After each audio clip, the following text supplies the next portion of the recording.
नीतीश सोच रहे थे कि वो है सबसे बड़े चतुर खिलाड़ी, लेकिन यही गलती उनको अब डुबाने वाली है। नीतीश ने की ऐसी गलती कि कुछ महीने बाद ही वो पछताएंगे।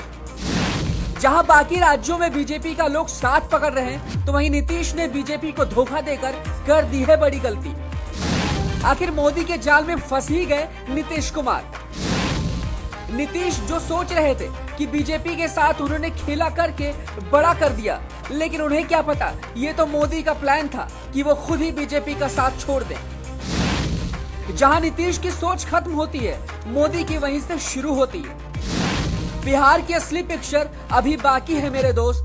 जी, बिहार के राजनीतिक गलियारों की सियासी उलटफेर में नीतीश ने तो एक बात समझा दी कि राजनीति में ना कोई दोस्त होता है, ना ही कोई दुश्मन। और नीतीश चाचा का एक डायलॉग जो सोशल मीडिया पर खूब वायरल हो रहा है, बिहार विधानसभा में खड़े होकर स्माइल लेते हुए कहते हैं कि इसके बाद किसी भी परिस्थिति में लौट कर जाने का प्रश्न नहीं उठता। हम रहे या मिट्टी में मिल जाए, आप लोगों के साथ कोई समझौता संभव ही नहीं है, नामुमकिन है। ये चैप्टर खत्म, क्योंकि आप लोगों ने भरोसा तोड़ा है और लोग इसका मीम्स बनाकर खूब इस्तेमाल कर रहे हैं। अब आइए खबरों पर चलते हैं और आपको बताते हैं बिहार के सियासी उलटफेर के बारे में। बिहार में नीतीश कुमार सोच रहे हैं कि भाजपा को धोखा देकर उन्होंने बड़ा खेला कर दिया है। सोच रहे हैं उन्होंने दुनिया जीत ली, लेकिन उन्हें शायद नहीं पता कि वो तो भाजपा के बुने जाल में ही फंस गए। भाजपा तो चाहती ही यही थी कि नीतीश उसका साथ छोड़कर फिर से तेजस्वी और कांग्रेस का हाथ पकड़ ले। किसी ने ठीक ही कहा है कि विरोधियों की सोच जहां खत्म होती है, मोदी की वहीं से शुरू हो जाती है। नीतीश कुमार ने भाजपा का साथ छोड़ वापस से आरजेडी कांग्रेस का हाथ थामा, तो लोगों को ये लगा कि ये भाजपा के लिए बड़ा झटका है, ये मोदी के लिए बड़ा झटका है। लेकिन लोगों को शायद इसके पीछे की असली कहानी ही नहीं पता है। वो कहानी हम आपको बताते हैं, एक एक करके समझाते हैं कि कैसे नीतीश मोदी के बुने हुए जाल में फंसते चले गए। जाल नंबर 1, जानबूझकर भाजपा ने नीतीश पर बनाया अलग होने का दबाव। नीतीश को पता ही नहीं है कि भाजपा खुद चाहती थी कि नीतीश भाजपा से अलग होने का फैसला ले। इसी वजह से बीते कुछ दिनों से भाजपा की तरफ से जानबूझकर सरकारी कामों में नीतीश पर दबाव बनाया जा रहा है। हर काम में भाजपा नेता जानबूझकर इंटरफेयर करते थे ताकि नीतीश को लगे कि वो भाजपा के जंजीरों में बंध गए हैं और परेशान होकर वो भाजपा का साथ छोड़ दें। हुआ भी यही। नीतीश को लगा कि भाजपा के साथ काम करने में उन्हें दिक्कत हो रही है, इसी वजह से उन्होंने अलग होने का फैसला कर लिया। जाल नंबर 2, पटना में रहने के बावजूद नीतीश से नहीं मिले शाह और नड्डा। हाल ही में 30-31 जुलाई को अमित शाह और जेपी नड्डा भाजपा के कार्यक्रमों में शामिल होने के लिए पटना में थे, लेकिन उसके बावजूद दोनों ने ही नीतीश को भाव नहीं दिया और उनसे मुलाकात नहीं की। जबकि गठबंधन का सरकार का ये कायदा होता है कि भाजपा के इतने बड़े नेता अगर बिहार की राजधानी में गए हैं तो भले ही 1 घंटे के लिए ही सही वहां के मुख्यमंत्री से मिलते जरूर हैं। लेकिन शाह और नड्डा दोनों ने ही जानबूझकर नीतीश को भाव नहीं दिया, क्योंकि ये उनके प्लान का ही हिस्सा था।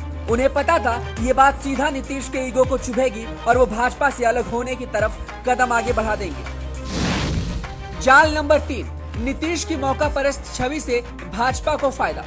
नीतीश कुमार बीते 7 सालों में 3 बार अपने साथी बदल चुके हैं। 2015 में आरजेडी कांग्रेस के साथ मिलकर सरकार बनाई थी, तो फिर 2017 में आरजेडी कांग्रेस का साथ छोड़कर भाजपा के साथ मिलकर सरकार बनाई। अब एक बार फिर भाजपा का साथ छोड़कर आरजेडी के साथ सरकार बना रहे हैं। भाजपा नीतीश के इस राजनीतिक अस्थिरता का फायदा उठाएगी और आने वाले चुनाव में इसे मुद्दा बनाकर नीतीश के खिलाफ इस्तेमाल करेगी। बिहार के लोगों को ये एहसास कराएगी कि आप वोट किसी और को देंगे, सरकार किसी की बनेगी, क्योंकि नीतीश अपने सियासी नफे नुकसान को देखकर फैसले लेते हैं और कभी भी अपने साथी बदल लेते हैं। इसलिए इस बार भाजपा की पूर्ण बहुमत की सरकार बनाइए ताकि बिहार को एक स्थिर सरकार मिल सके। जाल नंबर 4, आरजेडी का पत्ता नीतीश से ही कटवाने की थी बड़ी प्लानिंग। मोदी शाह को पता है बिहार में अगर पूर्ण बहुमत की सरकार बनानी है तो सबसे पहले आरजेडी का पत्ता काटना होगा, क्योंकि अभी भी आरजेडी का जनाधार बिहार में सबसे ज्यादा है। आरजेडी को नुकसान पहुंच गया तो बीजेपी का रास्ता साफ हो जाएगा। अब भी अगर विधानसभा सीटों के हिसाब से देखें तो आरजेडी के पास 79, बीजेपी के पास 77, जेडीयू के पास सिर्फ 45 सीटें ही हैं। यानी अगले चुनाव में भाजपा को आरजेडी से कम 30 सीटें और जेडीयू से 10 सीटें ही छीननी है। इतने में ही उसकी पूर्ण बहुमत की सरकार बन जाएगी। इसलिए बीजेपी चाहती थी कि नीतीश और तेजस्वी मिलकर सरकार बना ले, ताकि दोनों की राजनीतिक महत्वाकांक्षाओं में टकराव तभी होगा जब दोनों साथ सरकार चलाएंगे। पिछली बार भी नीतीश ने इसी वजह से आरजेडी का साथ छोड़ा था, क्योंकि उन पर आरजेडी और कांग्रेस का दबाव रहता था। लेकिन इस बार नीतीश चाहकर भी लोक लाज के डर से फिर पाला बदल नहीं पाएंगे और मजबूरी में सरकार चलाते रहेंगे। लेकिन हाँ, अंदर ही अंदर वो आरजेडी की जड़ें काटने की पूरी कोशिश करेंगे, ताकि वो भी अपनी ताकत उन्हें दिखा पाए। बस मोदी शाह को भी यही चाहिए। बचपन में आपने 2 बिल्लियों की लड़ाई वाली कहानी तो सुनी ही होगी, जिसमें बंदर यानी कि तीसरी पार्टी का फायदा होता है। बिहार में भी यही होने वाला है। बस देखते जाइए आगे आगे होता क्या है। मोदी और शाह को समझ पाने में नीतीश जैसों को 7 जन्म लेने पड़ेंगे। Bureau report, the Bharat.